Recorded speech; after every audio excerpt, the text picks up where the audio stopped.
E se o ministro responsável por dois dos casos mais sensíveis do momento estivesse sendo isolado justamente quando suas investigações começam a atingir pessoas poderosas? É exatamente essa a acusação apresentada nesta história. Segundo os relatos citados no vídeo, reuniões entre figuras importantes de Brasília teriam discutido maneiras de fragilizar André Mendonça, enquanto investigações envolvendo o chamado caso Master e questões relacionadas ao INSS avançavam. E tem mais. A transcrição afirma que até informações e relatórios da Polícia Federal estariam deixando de chegar ao ministro. Se isso realmente aconteceu, na minha opinião, estamos diante de uma situação extremamente grave. E a pergunta é inevitável. Quem estaria tentando impedir que essas investigações avancem? E por que isso estaria acontecendo justamente agora? Tudo começa com uma reunião que, segundo as informações apresentadas no vídeo, teria acontecido na casa de Alexandre de Moraes. O encontro teria reunido nomes de enorme peso na política brasileira. Entre eles, Lula, Alexandre de Moraes e Davi Alcolumbre. E, segundo os relatos citados na transcrição, um dos assuntos discutidos teria sido justamente André Mendonça. A acusação é grave. Teriam discutido maneiras de enfraquecer o ministro. Mas por que Mendonça estaria no centro dessa disputa? Porque, de acordo com o vídeo, ele estaria conduzindo investigações consideradas extremamente sensíveis. E é justamente aí que, na minha opinião, a história começa a ficar ainda mais preocupante. Segundo a transcrição, André Mendonça seria o relator de dois inquéritos mencionados no vídeo, o caso Master e investigações relacionadas ao INSS. E esses casos, segundo a narrativa apresentada, poderiam atingir pessoas ligadas ao governo. A partir daí surge o ponto central da denúncia.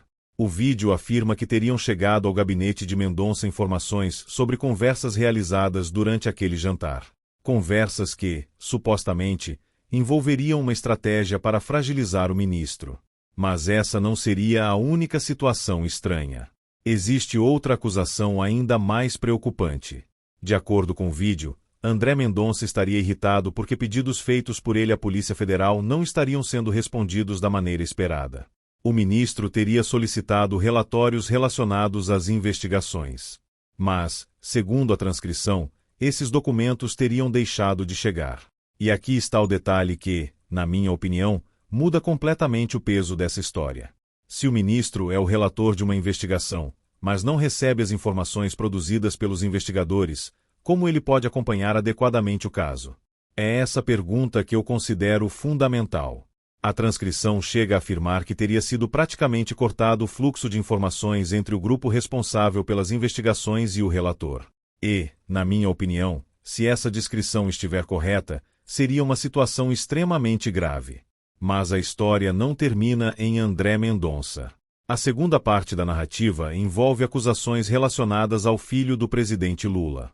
O vídeo apresenta como fato a existência de negócios e articulações que, segundo seu autor, indicariam tráfico de influência. Também são mencionadas conversas envolvendo Roberta Luchinger e pessoas próximas ao governo. A transcrição afirma que essas conversas tratariam de contratos milionários e de articulações políticas.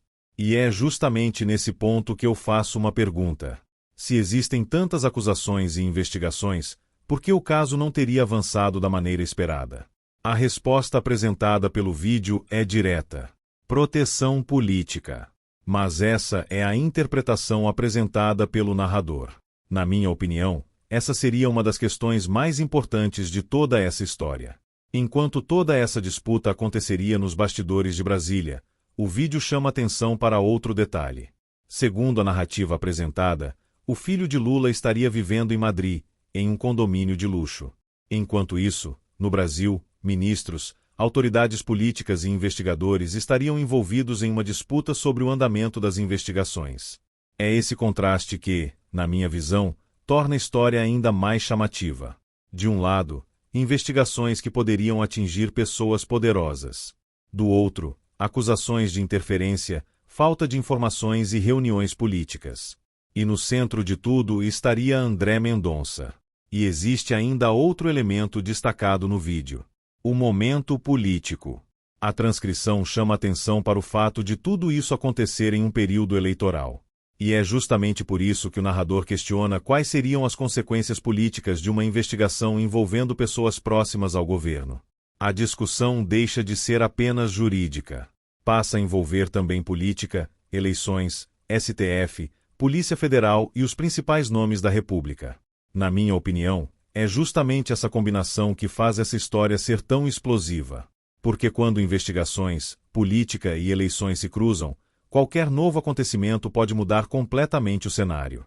Agora imagine o seguinte cenário: um ministro do Supremo conduzindo investigações sensíveis. Informações sobre essas investigações supostamente deixam de chegar ao seu gabinete.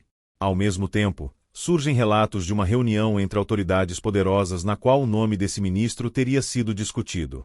E, paralelamente, aparecem acusações envolvendo pessoas próximas ao governo. Tudo isso acontecendo antes de uma eleição. Na minha opinião, é impossível olhar para esse conjunto de acontecimentos e não fazer algumas perguntas. O que realmente está acontecendo nos bastidores de Brasília? Existe uma articulação para enfraquecer André Mendonça? Existe uma tentativa de proteger alguém? Ou estamos diante de uma disputa política muito maior do que aquilo que aparece publicamente? Uma coisa é certa: as acusações apresentadas nessa história são extremamente graves. E, na minha opinião, quanto mais peças aparecem, mais perguntas surgem. Quem participou das reuniões? O que realmente foi discutido? Por que determinados relatórios teriam deixado de chegar ao ministro?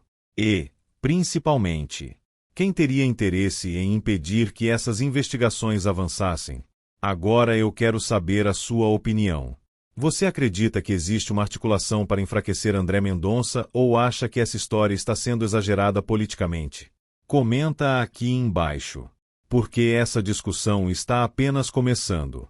E se você quer acompanhar os próximos capítulos dessa história, se inscreva no canal e ative as notificações. Porque, na minha opinião, se os acontecimentos descritos nessa narrativa continuarem se desenrolando, as próximas semanas podem ser decisivas.